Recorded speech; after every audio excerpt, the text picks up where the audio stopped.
अस्सलाम वालेकुम। मेरा नाम डॉक्टर शाइस्ता शौकत है। मैं कंसल्टेंट ऑब्स्टेट्रिशियन और गायनेकोलॉजिस्ट हूँ। अरसा 21 साल से मैं गायनी के शोबे से वाबस्ता हूँ। अपना MBBS मैंने किंग एडवर्ड मेडिकल यूनिवर्सिटी से किया और उसके बाद college and physician and surgeon of Pakistan से गायनी के शोबे में ही स्पेशलाइजेशन की। आजकल मैं सर्विसेज अस्पताल लाहौर में असिस्टेंट प्रोफेसर के तौर पर अपनी खिदमत सर अंजाम दे रही हूँ और प्राइवेट सेक्टर में इक्रा मेडिकल कॉम्प्लेक्स और गार्डन टाउन क्लिनिक में एज ए सीनियर कंसल्टेंट अपनी सर्विसेज प्रोवाइड कर रही हूँ। बीइंग अ गायनेकोलॉजिस्ट जो सर्विसेज मैं देती हूँ उसमें normal delivery, high risk pregnancy की एंटीनेटल केयर यानी पेचीदा हमल, ऐसी खवातीन जो कि शुगर, ब्लड प्रेशर, दिल के मर्ज आर्जे में या मिल्की के मर्ज में मुब्तला हों और उसके साथ साथ प्रेग्नेंट हों, उनकी केयर करना। फिर नॉर्मल डिलीवरी, पेनलेस डिलीवरी या एपिड्यूरल एनेस्थीसिया के साथ, और caesarean section, high grade caesarean section यानी ऐसे सेक्शन जो पहले से 2, 3 या 4 सिजेरियन हो चुके हों, चूँकि वो एक डिफ़िकल्ट सर्जरी होती है, मैं वो सर्जरीज परफॉर्म करती हूँ। उसके अलावा प्लेसेंटा प्रीविया के केसेस जिसमें कि प्लेसेंटा या ऑल अपनी नॉर्मल पोजीशन से नीचे मौजूद होती है यूट्रस में, वैसे प्रोसीजर्स भी करती हूँ। Being a gynaecologist, young girls जो कि अभी रिसेंटली जिनमें साइकिल स्टार्ट हुआ हो या ऐसी खवातीन जो मीनोपॉज या सनयाज अचीव कर रही हों और हार्मोनल इम्बैलेंस का शिकार हों, उनको गाइडेंस देती हूँ। पॉलीसिस्टिक ओवेरियन सिंड्रोम, अंडेदानी या बच्चेदानी का ट्यूमर, फाइब्रॉइड यूट्रस या ऐसे कपल जिनको के प्रेगनेंसी अचीव करने में दुश्वारी पेश आ रही हो, इनफर्टिलिटी या सब फर्टिलिटी का शिकार हों, उन्हें गाइडेंस देती हूँ और ये मेरी स्पेशलाइजेशन में शामिल है।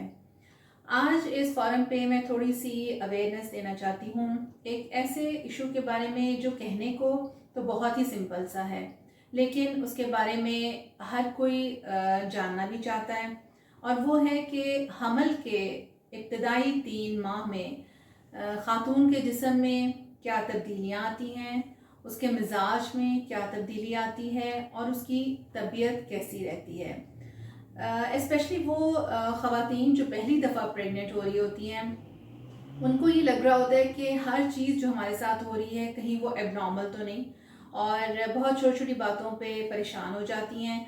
और कई दफ़ा इतनी छोटी छोटी बातें होती हैं कि वो समझती हैं कि मैं अपने गायनेकोलॉजिस्ट से पूछते भी वो झिझकती हैं कि कहीं गायनेकोलॉजिस्ट ऑफेंड ना हो जाए या माइंड ना कर जाए। सो इस वीडियो को बनाने का एक मकसद ये भी है कि इन सारी क्वेरीज़ को एड्रेस किया जाए कि एक खातून अपने हमल के पहले 3 माह में किन चेंजेस से, किन तब्दीलियों से गुजरती है। जब आप अपना एक नॉर्मल साइकिल मिस करते हैं, यानी ऐसी खवातीन जो हर महीने एक रेगुलर माहवारी से गुजरती हैं लेकिन आपका साइकिल मिस हो जाए और आप प्रेग्नेंट होने की कोशिश कर रहे हों, तो ज़्यादा चांस ये है कि आपने प्रेगनेंसी अचीव कर ली है। इसका टेस्ट घर में पेशाब के साथ जो डिप टेस्ट के साथ हम करते हैं, जिसकी मैं पहले एक वीडियो बना चुकी हूँ कि घर में हमल को कैसे कंफर्म किया जाए, उसके साथ किया जा सकता है। अब तो लेटेस्ट किट्स ऐसी हैं जो कि पीरियड्स की डेट को मिस किए बगैर भी बता देती हैं, लेकिन to be on the safer side and to have a more confirmed result, जो आपका पीरियड की डेट है उसके हफ्ते बाद अगर आप अर्ली मॉर्निंग यूरिन में वो टेस्ट करें और उसमें 2 लाइंस आएँ, तो इसका मतलब ये है कि आप प्रेग्नेंट हैं। कुछ खवातीन में पीरियड मिस करने के साथ ही अर्ली प्रेगनेंसी में थोड़ी से मिजाज में चेंजेस आना शुरू हो जाते हैं, इरिटेबिलिटी या चिड़चिड़ापन का शिकार हो जाती हैं। कुछ खवातीन ऐसी हैं जिनमें सर में दर्द होना शुरू हो जाता है, और सबसे कॉमन सिम्टम होती है कि नोज़िया, वॉमिटिंग यानी मतली होना, उल्टी होना या उल्टी की कैफियत महसूस होना और कब्ज़ का शिकार होना। इसके अंडरलाइन जो रीज़न है वो हार्मोन है जो कि प्रेगनेंसी के दौरान आम मिकदार से ज़्यादा मिकदार में प्रोड्यूस होते हैं। स्पेशली प्रोजेस्टेरॉन एक ऐसा हार्मोन है जो कि निज़ाम इन्हज़ाम के मसल्स को भी रिलैक्स कर देता है। इसकी वजह से ख़वातीन एसिडिटी का शिकार हो जाती हैं, नौज़िया का शिकार हो जाती हैं यानी मतली की कैफियत में मुब्तला हो जाती हैं और कब्ज़ में एंड अप हो जाती हैं। इसका हल क्या है कि पहले तो एक खातून को ये पता होना चाहिए कि वो एक आम खातून की तरह अब सुबह दोपहर शाम एक पेट भर के खाना नहीं खा सकेंगी। उन्हें थोड़ी थोड़ी मिकदार में दिन में 4 से 5 दफ़ा अपने खाने को डिवाइड कर देना चाहिए। हाई फाइबर डाइट का इस्तेमाल करें, फल, फ्रूट, सब्जियां और सैलड्स का इस्तेमाल करना शुरू करें। इसबगोल का छिलका अपनी डाइट में ऐड कर दें। और हेडेक के लिए आप पैनाडोल या पैरासीटामोल का इस्तेमाल कर सकते हैं। फिर कुछ ख़वातीन ऐसी कैफियत महसूस करती हैं जैसे पीरियड से पहले की दर्द होती है, यानी क्रैम्पिंग शुरू हो जाती है। उसके लिए आप घरेलू टोटके इस्तेमाल कर सकते हैं, यानी उस जगह गर्म टकोर कर सकते हैं, या अगर कैफियत ज़्यादा आपको लगे कि बर्दाश्त से बाहर है तो आप एक गोली का इस्तेमाल कर सकते हैं जो कि पेन किलर हो सकती है। अब दूसरा सवाल ये आता है कि डॉक्टर को कब दिखाया जाए। जब आपने घर में अपना प्रेगनेंसी टेस्ट किया और आपकी प्रेगनेंसी कंफर्म हो गई तो उस वक्त आपको अपना पहला बुकिंग विज़िट अपने गायनेकोलॉजिस्ट के पास करना चाहिए, जो कि आपका मुआयना करेंगी। आपकी कुछ ऐसे सिम्टम्स जो आपको तंग कर रहे हैं, हो सकता है उसमें कोई हेल्प करें, आपको अद्वियात के बारे में गाइड करें, और आपका एक डेटिंग स्कैन या अल्ट्रासाउंड होना चाहिए।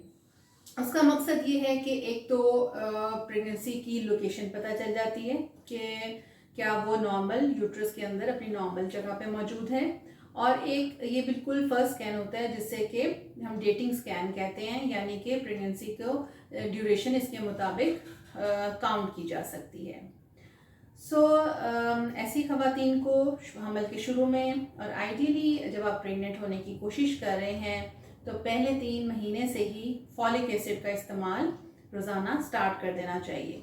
फॉलिक एसिड का ideal dose 400 microgram per day है, लेकिन कुछ ख़वातीन जो हाई रिस्क या पेचीदा हमल का शिकार होती हैं वो 5 मिलीग्राम पर डे की डोज भी ले सकती हैं। फॉलिक एसिड की एक गोली रोज़ाना आप लेंगे। अब ऐसी क्या अलामात हैं या ऐसा क्या मसाइल हैं कि आपको फ़ौरी तौर पर इमरजेंसी में अपने डॉक्टर को रजू करनी चाहिए।